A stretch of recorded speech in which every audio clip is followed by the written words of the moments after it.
Nah, contohnya ini sayat ekstrim langsung dipotong. Padahal ini hidup sudah, ini 4 tahun umurnya. Di sayat ekstrim tidak berkembang ya. Lalu mati seperti ini. Nah ini eman ini 4 tahun. Ini saya beli 300. Nah ini juga. Nah ini sayat ekstrim, korban sayat ekstrim. Ini termasuk korban sayat ekstrim, padahal itu sudah hidup semua. Kritis sekarang, tapi insya Allah hidup. Ini di antara 9, satu nih yang hidup, lainnya mati. Nah ini ya. Jadi bukti pengalaman mengatakan yang saya alami dan teman-teman, sayat ekstrim itu berbahaya. Walaupun sudah yang kuat hidup di tanah, di tanam itu rawan mati. Atau walaupun hidup perkembangannya kritis, ini tetap gini aja. Nah ini, jadi berjenjang. Saya istilahkan ini sayat berjenjang ya, atau sayat bertahap, entahlah apa istilahnya gitu. Nah ini gambarnya. Ini saya sisakan ini.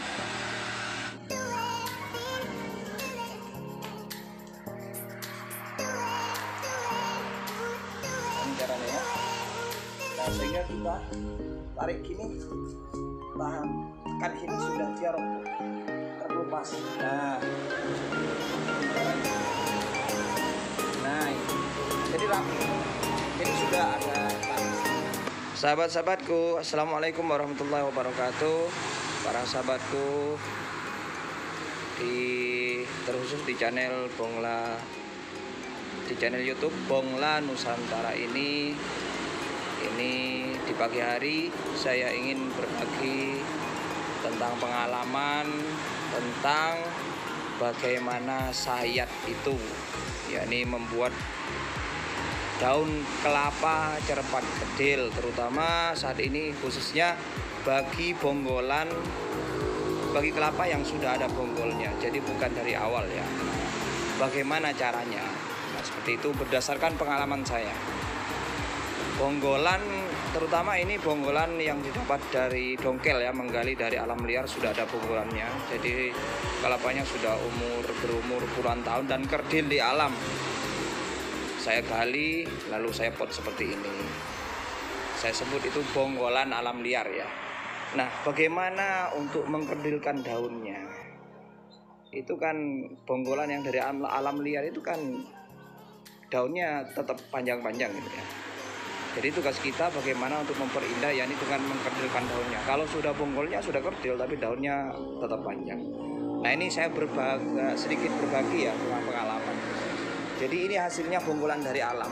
Ini sudah berumur 2 bulan lebih ya. Jadi insya Allah 90% sudah hidup karena sudah berkembang. Artinya daunnya semakin tumbuh. Dulu masih menguncup ya pupusnya, sekarang sudah mekar. Berarti bukan hanya dari nutrisi persediaannya, karena kelapa itu termasuk tumbuhan yang menyimpan nutrisi yang lebih lama ya. Walaupun dia dicabut, dia daunnya tetap hidup gitu loh. Dalam bahkan berbulan-bulan. Ini sudah 2 bulan lebih dan berkembang. Insya Allah ini bukan karena nutrisi simpanannya, tapi karena memang dari akar yang sudah menyatu dengan tanah. Jadi itu sudah hidup. Saya yakin 90% sudah hidup. Karena kalau cuma sekedar nutrisi simpanan mesti layu, makin hari makin layu, bahkan makin muda. Ini enggak, malah makin segar dan makin tumbuh, makin mekar daunnya. Dulu dari pupus menguncup, sekarang sudah mekar, berarti kan sudah tumbuh hidup. Contohnya seperti ini. Ini sudah program pengkerdilan yang 70% sudah berhasil ya. Ini sudah hidup dan ini dulu pupus menguncup. Ini sudah mekar, ini sudah hidup 3 bulan lebih. Ini hasilnya. Lah ini daunnya dulu panjang, alam liar kayak seperti ini. Nah seperti ini dia panjang. Ini belum diprogram. Ini panjang. Nah ini masih panjang. Masih sedang program 50% lah. Nah ini ya. Sekarang ini sudah tumbuh setelah diprogram. Nah ini hasil tumbuhan setelah diprogram, tumbuh daun setelah diprogram pengkerdilan. Nah ini jadi. Nah ini bonggolnya bagus.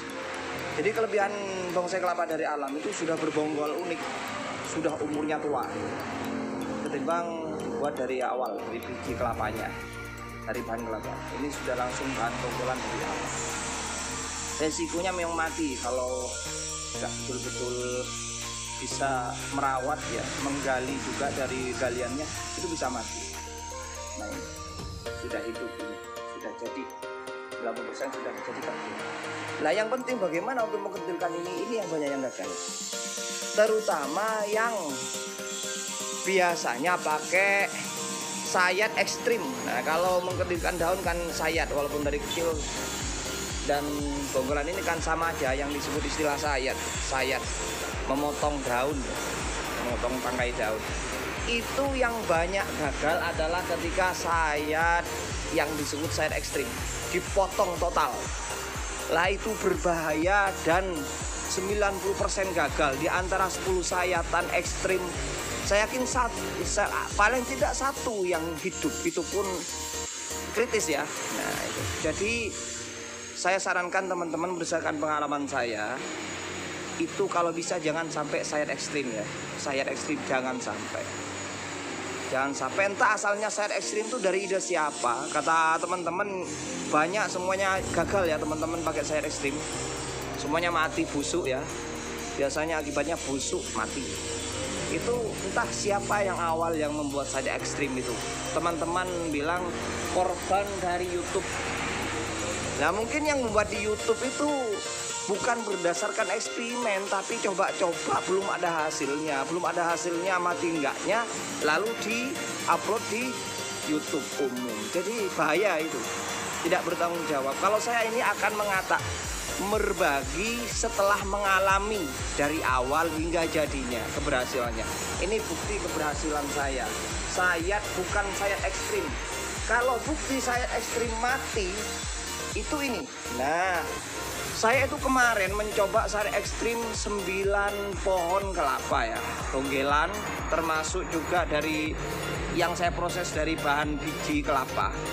Lah, termasuk bonggelan, sudah hidup, sudah jadi bonggolnya. Nah, contohnya ini sayat ekstrim, langsung dipotong. Padahal ini hidup sudah, ini 4 tahun umurnya. Di sayat ekstrim tidak berkembang ya. Lalu mati seperti ini. Nah ini, eman ini 4 tahun, ini saya beli 300.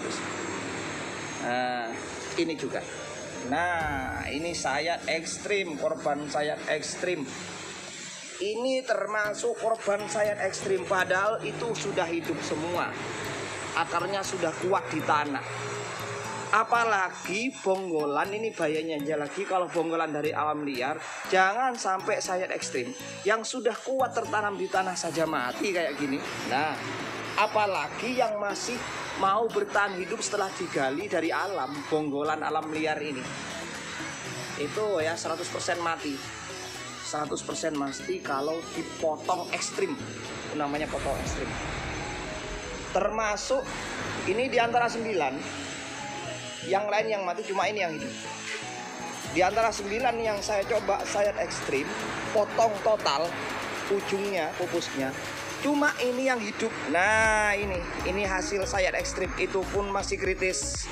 Ini eman, ini umur 15 tahun lebih, macam gading sampai lumutan tua.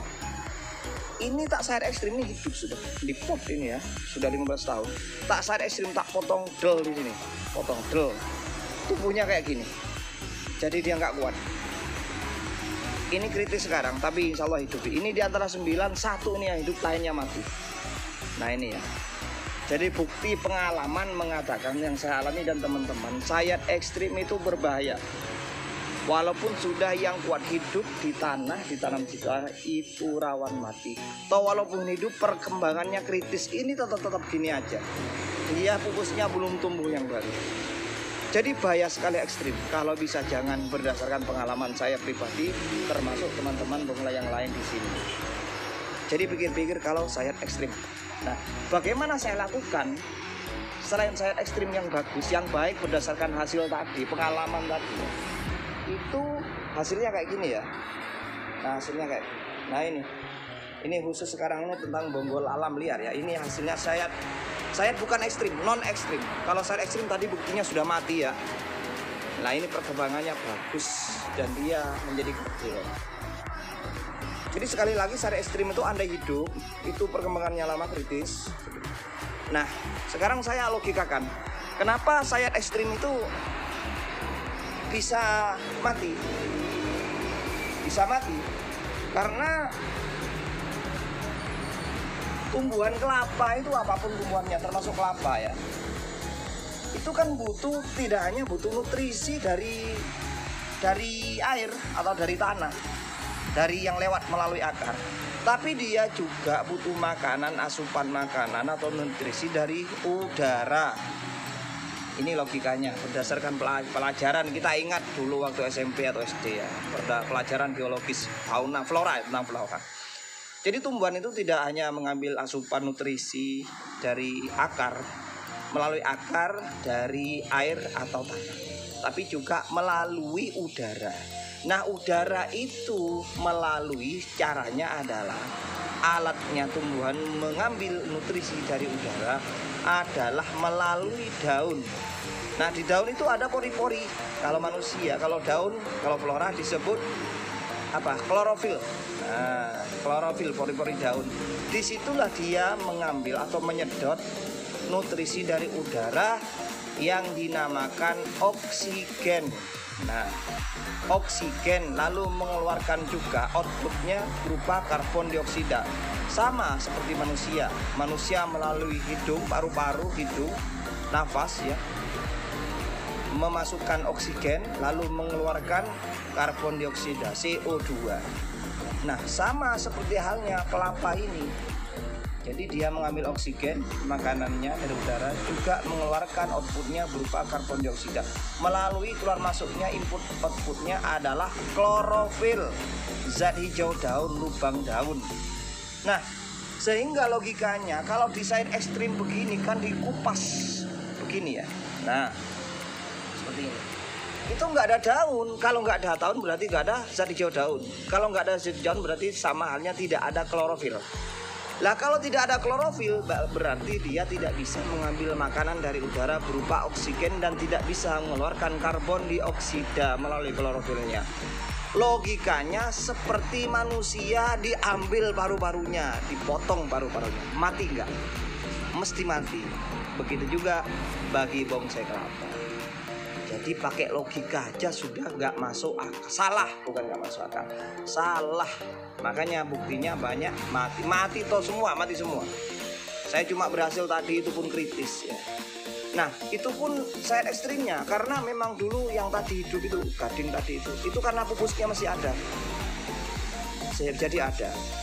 Nah, kebanyakan kalau bukan kebanyakan ya, kalau pupusnya masih ada dulu, apalagi belum terlalu potong terlalu ekstrim, insya Allah masih hidup, tapi rawan karena klorofilnya belum begitu sempurna untuk aktivitas memasuk atau mengeluarkan kebutuhan-kebutuhan yang dari udara tadi.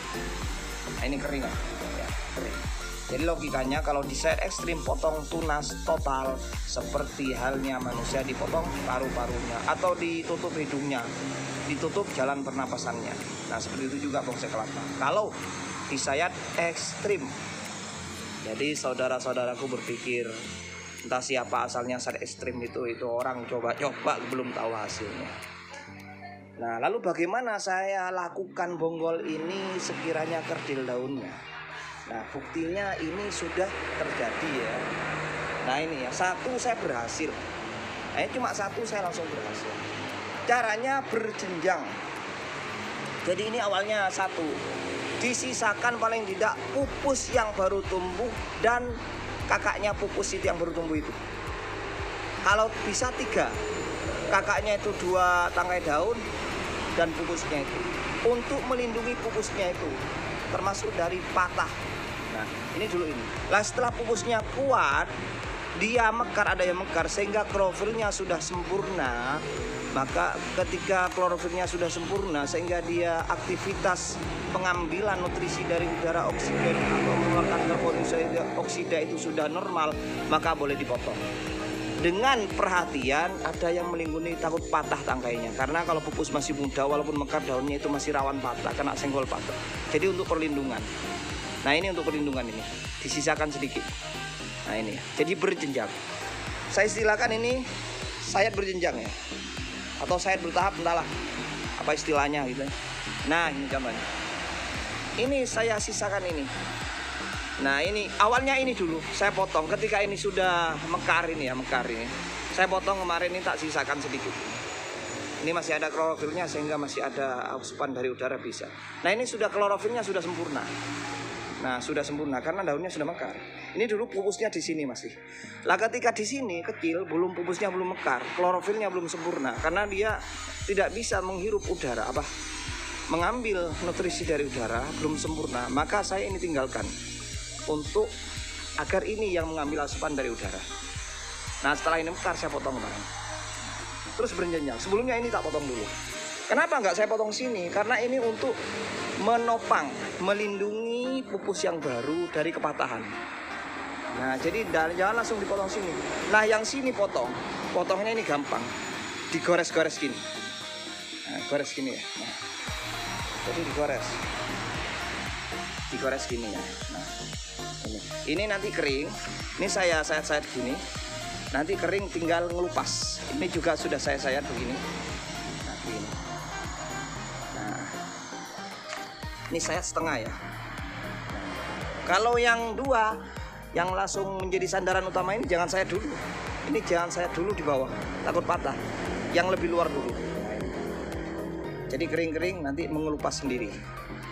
Jadi secara alami ya. Nah seperti ini. Nah ini, tidak saya potong. Nah ini yang menjaga asupan dari udara, klorofilnya. Karena ini pupusnya belum mekar. Nah ini nggak saya potong semua karena ini untuk melindungi ini biar nggak patah. Pupus ini dan pupus ini masih muda. Nah nanti, tapi saya sayat begini, saya sayat vertikal. Jangan sampai dalam, syarat aja digores saja. Biar membantu untuk kering secara alami. Nah ini nanti kalau sudah kering, ini sudah kuat. Ini saya ambil, tinggal ngelupas. Ini sudah tak gores gini, gores. Nah ini mekar, baru ini mekar sempurna kayak ini klorofilnya. Ini sudah mekar kuat, baru ini nanti dipotong. Nah ini motongnya daunnya saja sampai sini. Karena untuk melindungi ini walaupun mekar kan masih rawan untuk patah, masih muda. Jadi nanti kalau ini sudah mekar, pupus yang muda ini, maka ini yang dipotong. Tapi jangan potong ekstrim di bawah. Potong segini tangkainya masih ada untuk melindungi ini dari kepatahan, kena senggol. Nah, jadi caranya setidaknya pupus yang baru tumbuh dan daun sebelumnya itu yang sudah sempurna dibiarkan. Jadi 2 atau 3 di sini nggak apa-apa, ada juga. Nah seperti ini. Ini saya potong karena ini sudah mekar. Kemarin kayak gini 2. Sebelum ini mekar. Nah ini sudah mekar, sempurna, profilnya sempurna. Ini saya potong. Tapi nggak saya potong sampai bawah karena ini masih muda, takut patah. Kenapa saya ini tinggal cuma 2 dulu? Karena biar cepat mengembang, sehingga nutrisi fokus kepada pupus sehingga cepat. Nah, kenapa cuma 2 itu karena biar fokus sehingga cepat berkembang. Ini belum sempurna. Jadi caranya begini teman. Nah ini belum saya sayat ya. Ini nyayatnya gampang. Ini diginikan. Nah ini diginikan. Sayatnya ini. Nah ya, ini gores. Nah, gores ini. Nah, ini aman saja karena masih ada lapisan ini. Nah, lapisan ini. Nah ini. Andai ini tembus ke bablas, goresnya bukan hanya ini, ya tembusnya ke ini. Tembusnya ke yang ini, lapisan yang ini. Malah tidak apa-apa. Nah ini walaupun agak dalam nggak apa-apa karena setelah ini masih ada ini. Lah yang nggak boleh ekstrim, lurusannya ini, lurusannya pupus ini. Nah di sini. Yang setelah ini nggak boleh terlalu dalam. Ini diginikan aja caranya. Nah ini. Nah ya, saya coba. Ini saya ambil ya. Karena masih ada ini. Nah, ini. Ada lapis untuk melindungi ini masih ada ini sehingga ini saya ambil. Yang ketiga dari luar ini ya saya ambil. Kenapa saya ambil? Karena masih ada ini. Sehingga nutrisi tidak terkurang untuk ini. Sehingga lebih fokus ini. Fokus. Nah ini. Masih ada 2 ya pelindungnya. Ini. Jadi ini harus diambil. Cara ngambilnya begini. Nah ini hati-hati juga dikira-kira. Tapi aman untuk masih ada lapis yang ini. Tidak mungkin tembus ke tangkainya ini. Nah ini caranya.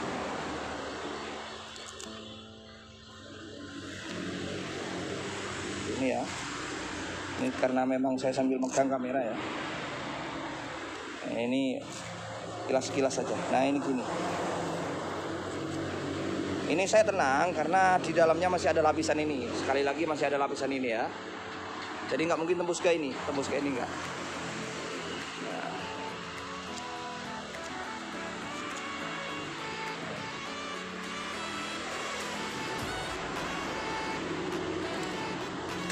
Nah ini kan enak.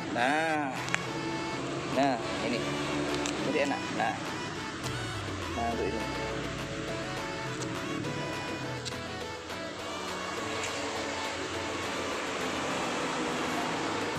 Bentar ya, saya ambil.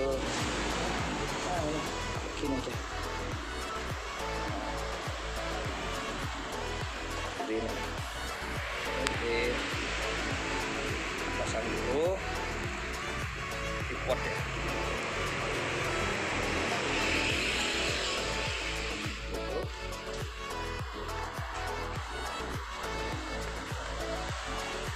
Jadi yang paling luar ini saya ambil. Caranya gores sini ya biar bagus rapi. Ini aman, Wak. Gak tembus ke dalam karena masih ada lapisan ini. Andai terlalu dalam sayapnya masih ngena ini, tidak mungkin ngena yang pupus.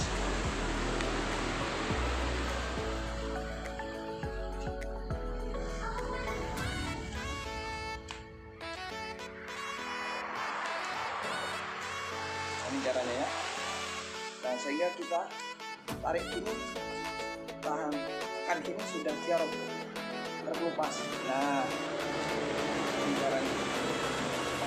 Nah ini. Jadi rapi, jadi sudah ada batasnya ya, jadinya rapi.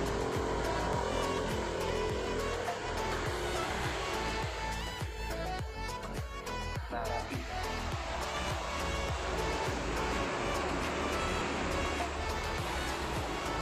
Terus agak miring ya, biar agak miring, jangan rata, biar agak miring ini, biar nanti kalau ada air nggak busuk, nggak menggenang, jadi agak miring. Nah ini, jadi ini tinggal terakhir ini ya. Nah ini saya buang karena masih ada ini, masih ada lapisan pakai yang ini, jadi ini aman, ini dibuang saja, biar nutrisi nggak terganggu. Nah ini ya. Nah ini kenapa saya berani ini, karena ini nggak berfungsi juga, nanti calon dipotong juga. Caranya kayaknya nih. Nah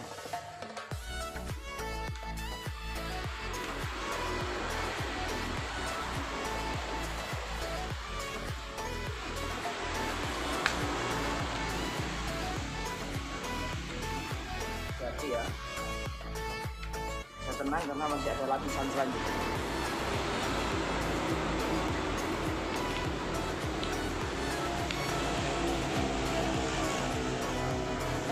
Ya.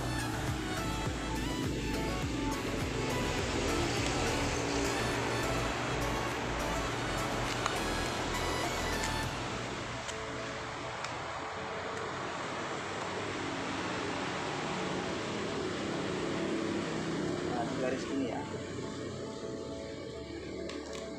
Nah, ini kan enak kan? Nah, tarik.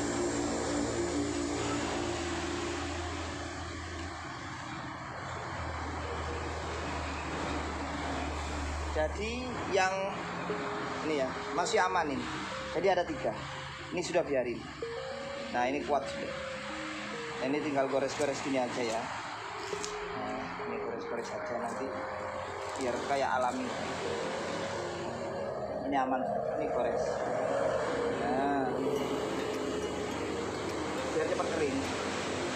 Nah, ini aman ini karena lapisannya ini. Gores.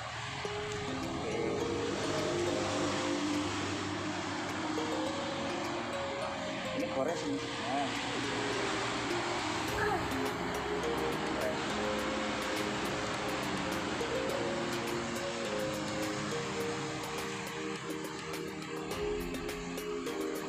Jadi ini sampai tua nanti masih aman.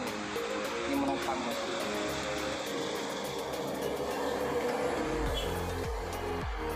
Jadi seperti itu sahabatku. Jadinya seperti ini. Ini kalau bisa jangan sampai menggenang, tapi ini saya panasin aman saja ya. Ini jadi. Nah ini tinggal yang menopang tinggal 2 tangkai ini. 1, 2, dan 3 ini. Nah ini 3, jadi kuat. Ini kalau sudah mekar nanti ini dipotong. Dan ini biasanya cepat ngering karena sudah digores tadi. Nah ya, itu tutorialnya, caranya. Nah, ini sudah bisa ngambil klorofil dengan sendirinya. Makanya saya daun-daun ini saya potong biar fokus ke ini nutrisinya. Dengan syarat setelah pupus terakhir mekar. Kalau masih kayak ini belum, jangan dipotong ini. Nah kalau ini sudah mekar bisa ngambil nutrisi udara, klorofilnya sudah sempurna mekar, maka ini potong biar fokus ke ini sehingga cepat mekar, cepat kerdil. Seperti itu caranya.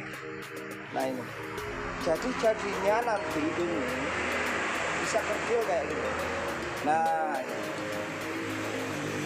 ini masih tak sayat sehingga ngering sendiri, mengelupas sendiri, ini menguliti sendiri. Nah ini, nah ya setidaknya sehingga kayak alami. Nah nanti tinggal yang di dalam.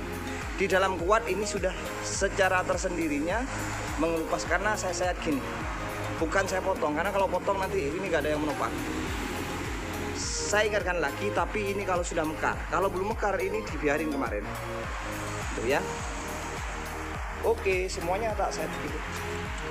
Jadi ini tak kasih nama sayatan bertahap apa, ada istilah teman-teman lain, ada yang lebih keren istilahnya ya. Karena memang relatif masih baru istilah-istilah di dunia bonsai kelapa ini. Nah ini kalau ini dari alam. Nah ini juga yang dari alam. Ini bongkolan dari alam. Jadi orang kampung dulu nanam. Ini umur 25 tahun, oren, kembar. Saya sayat begini juga, saya garis gini. Nah, ini kering dengan sendirinya, mengelupas dengan sendirinya nanti. Ini, nah saya nggak potong ekstrim semua karena ini sudah lumayan kerdil. Tapi tetap ini saya bertahap. Saya sayat bertahap. Biar kerdil begini. Bayangkan kalau ini kerdil gini. Nah luar biasa ya. Nah ini. Jadi bertahap ya. Semuanya bongkol, semua bongkol sempurna. Ini sudah sempurna daun. Makanya ini saya potong. Ini belum sempurna kemarin ini. Ini masih pupus baru, ini belum saya potong. Ini sudah mekar jadi klorofil yang sempurna sehingga dia bisa dengan sendirinya mengambil asupan dari udara, oksigen itu. Ini saya potong. Dan ini menjadi penopang. Nah ya. Ini saya sayat nanti. Nah ini belum saya sayat. Saya vertikal ya. Sayat vertikal. Nah ini sayat vertikal. Nah sayat vertikal begini. Nah ya jangan terlalu dalam ya, karena ini langsung ke ini, langsung ke pupus yang baru. Takutnya tembus ke pupus yang baru. Nah ini saya gini kan, sedikit. Nah sehingga dia cepat kering. Nah ini. Jadinya pecah sendiri nanti. Nah ini jangan terlalu dalam ya, karena ini langsung berkenaan dengan ini pupus yang baru. Nah ini kalau sudah kuat nanti, ini sudah kuat, ini nanti pas kering. Nah ini pas, di sayat vertikal, bukan dipotong ya, di sayat vertikal. Yang penopangnya itu sambil di sayat vertikal. Nah ini, ya ini.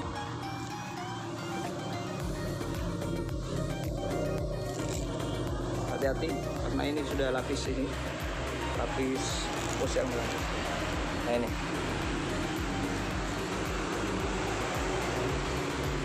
Nah ini ya, nah ini. Biar mekar sendiri. Ini aman ini walaupun dalam. Bisa dikira-kira kan batasnya. Ini jadinya ya kayak tadi, kayak ini. Nah, jadi mengelupas sendiri. Nah, ini. Mengelupas sendiri, ngering, cepat ngering. Pas biasanya bersamaan ini pupus yang baru sudah tua. Jadi penopangnya pas kering karena di sayat vertikal. Pas ini juga kuat. Jadi ini yang betul berdasarkan pengalaman saya. Ini belum.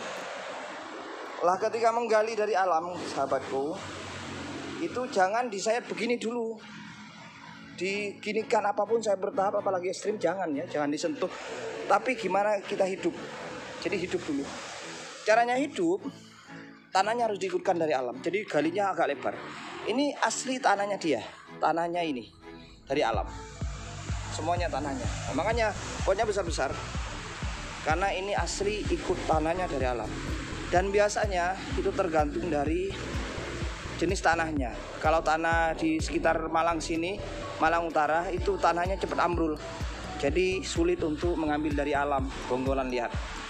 Ya ini saya ngambil dari Malang Selatan. Malang Selatan itu kan tanahnya kayak tanah apa ya? Apa namanya itu? Ceket gitu.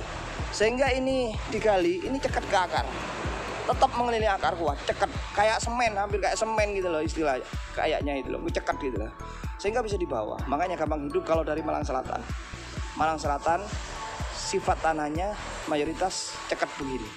Tanah apa? Tanah lempung apa ya? Itu istilahnya. Nah ini Bonggolan dari Malang Selatan. Paga, Donomulyo, Sumber Mancing. Nah ini dari sak awalnya. Awalnya dari pakai sak ini. Nah, kalau bisa ini hidup. Kalau bisa dari awal sudah bawa pot ke tempat penggaliannya, itu saya sarankan. Kalau pakai sak kan nanti masih mindah ini. Mindah kayak gini, ini kan mindah. Nah ini mindah, jadi bisa rawan stres dulu, bisa rawan mati. Kalau bisa dari awal kita gali dari alam, gitu, dari alam langsung ke pot gini, pakai sak gini, langsung pot sehingga nggak mindah lagi. Akarnya nanti kalau sudah kuat ini tinggal ngelepas sehingga unik. Biasanya orang pakai talang, kalau saya pakai sak.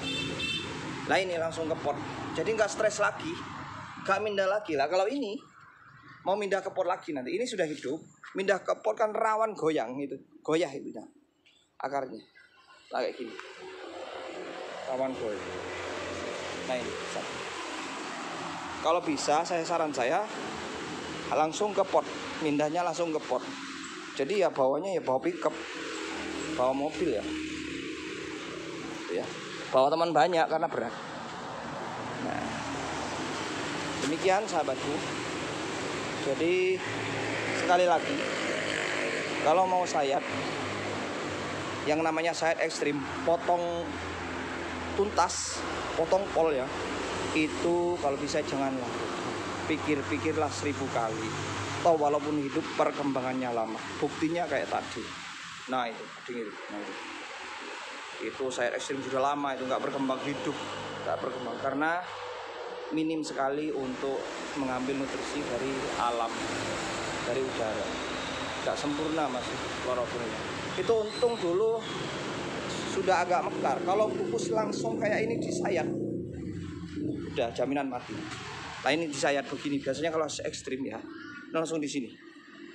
Terus itu pikirnya, kalau langsung tumbuh langsung kerdil, pikirnya dia, tapi nyatanya tidak. Entah dia yang awal kali sayat ekstrim. Seperti itu. Nah ini sayat jenjang juga hasilnya bagus. Ini sayat jenjang, nggak ada yang sayat ekstrim. Ya, sayat jenjang, hasil sayat jenjang, sayat jenjang. Ini sayat jenjang yang dari bakalan biji, ya. Sayat jenjang hasilnya, oke. Sayat ekstrim tewas, sayat ekstrim tewas, banyak tak buang sama saya. Jadi dari awal sudah disayat jenjang atau disebut sayat mawar kalau dari awal. Bentuknya seperti mawar mekar ya. Nah, sayat mawar seperti itu, sayat mawar atau sayat jenjang. Kalau dari bahan itu sayat mawar, karena memang jadinya kayak mawar mekar ya. Lah kayak gini kan sayat mawar. Nah ini bukan dipotong ya, tapi disayat saja, mekar akhirnya kayak mawar. Nah ini dari segini sudah saya sayat, karena biar bagus cepat kerdil lagi nih. Nah, ini ya. Nah ini kalau nggak disayat dari awal, ini masih pupusnya masih apa ya, masih nggak mekar. Karena disayat maka cepat tertutup tuh mekar. Nah, sehingga cepat perkembangannya dan cepat kerdil. Nah ini kembar, saya sayat mawar dari awal. Jadi dari segini sudah saya sayat. Nah segini, saya garis, saya gores dikit-dikit. Akhirnya ini cepat mekar nanti. Lalu saya kalau sudah jadi begini, saya buka. Ini saya sambil bantu buka gini. Nah ini ya, nah ini ya, pakai tangan dua ya, takut patah. Ini jenis wulung merah. Nah ini kan, nah ini buka, nanti akhirnya pupusnya akan cepat mekar. Nah kalau dibiarin terus gak disayat, maka tidak akan cepat mekar sehingga menjadi besar. Nah ini ya, kayak ini kan cepat mekar. Kalau dari bahan namanya sayat mawar, berjenjang juga tapi mawar kayak gitu. Kalau nggak disayat dari kecil maka jadinya besar-besar. Kebanyakan teman seperti itu. Jadi dari awal kayak gini sudah disayat, gores. Kalau nggak disayat dari awal seperti ini. Nah ini, jadi nggak kerdil. Ini cocoknya ditanam di kebun. Nah ini bukan dari hasil dari olahan saya dari awal, karena saya ini dari beli saya. Ini calonnya ini tak potong berjenjang, tak sayat mawar. Tak potong kayak penggolan tadi. Ini hasilnya sayat mawar. Kalau sudah mekar ini, maka ini saya potong daun yang lain biar fokus kayak ini. Sekali lagi kalau sudah mekar, kalau sudah bisa ngambil klorofilnya sudah sempurna. Nah ini, kalau sudah sempurna klorofilnya saya potong ini. Nah ini kalau sudah sempurna ini kayak gini kurang masih ya, ini saya potong nanti. Namanya sayat mawar. Ini sudah sempurna. Tadi saya potong. Oke demikian. Jadi jadinya kelapa saya itu kerdil. Dengan sayat mawar dan sayat berjenjang. No sayat ekstrim, kapok. No sayat ekstrim, kapok. Nah, ya. Demikian. Itu dari saya, dari pengalaman. Ini sekedar sharing pengalaman ya, yang kalau percaya bisa dicoba ya. Dari ini pengalaman terjadi, bukan teori. Demikian sahabatku, semoga sahabatku semuanya sukses, sehat, bahagia. Semoga bermanfaat. Assalamualaikum warahmatullahi wabarakatuh.